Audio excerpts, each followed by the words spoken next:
Praise the lord. ఈరోజు వాక్య ధ్యానాంశంగా నిర్గమకాండము 23వ అధ్యాయము 25వ వచనం చదువుకుందాం. నీ దేవుడైన యెహోవానే సేవింపవలెను, అప్పుడు ఆయన నీ ఆహారమును నీ పానమును దీవించును, నేను నీ మధ్య నుండి రోగము తొలగించేదను. అందుకని ఈ మాట నిమిత్తమే యేసు ప్రభు ఏమన్నాడంటే, కాబట్టి మీరు ఆయన రాజ్యమును నీతిని మొదట వెతుకుడి, అప్పుడు అవన్నీ మీకు దొరుకును. ఫస్ట్ ప్రయారిటీ ఇవ్వమంటున్నాడు.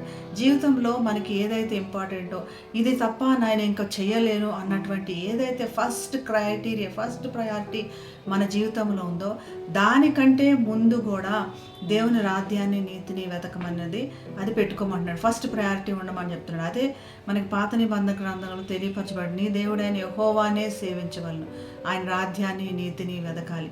ఆయన రాజ్యం మనతోనే ఉంది. నిన్ను వలె నీ పొరుగు వారిని ప్రేమించమని యేసు ప్రభు చెప్పినట్లుగా మన సహోదరుని వలె ప్రతి ఒక్కరిని ప్రేమించినప్పుడు దేవుని యొక్క రాజ్యము మన ఎదుట లేదా మన మధ్యలో వర్ధిల్లుతుంది. ఆయన నీతి, ఆయన చిత్తాన్ని తెలుసుకోవటమై ఉన్నది.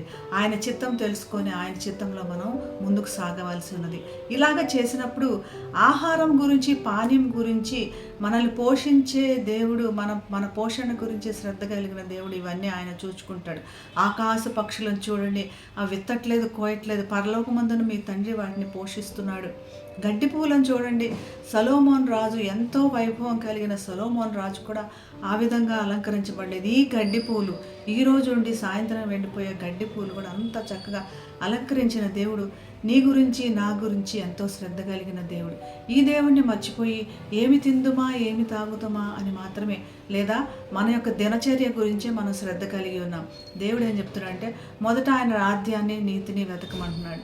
ఇది మనం చేయాల్సిన ఫస్ట్ క్రైటీరియా. మన జీవితంలోకి ఫస్ట్ క్రైటీరియాగా తెచ్చుకోవడానికి ప్రయత్నం చేద్దాం.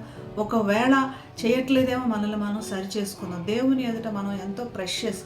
ఆకాశ పక్షులను లేదా జీవరాశులను ఏ వేటికన్నా కూడా అన్నిటికన్నా మనల్ని ఎంతో ప్రెషియస్గా దేవుడు చేసుకున్నాడు. కాబట్టి ఆయనను గణపరిచి ఆయన నామాన్ని స్తుతిద్దాం. అటువంటి కృప దేవుడు మనందరికీ దయచేయను గాక. ప్రార్థన చేసుకుందాం. పరిశుద్ధమైన యేసయ్య, నువ్వెంతో మహా గొప్ప దేవుడు నాయన. మనుషుని జ్ఞాపకం చేసుకుంటాం వాడే పాటి వాడు నాయన.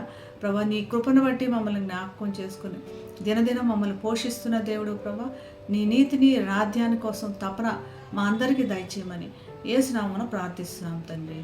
ఆమేన్. Have a blessed day. God bless you.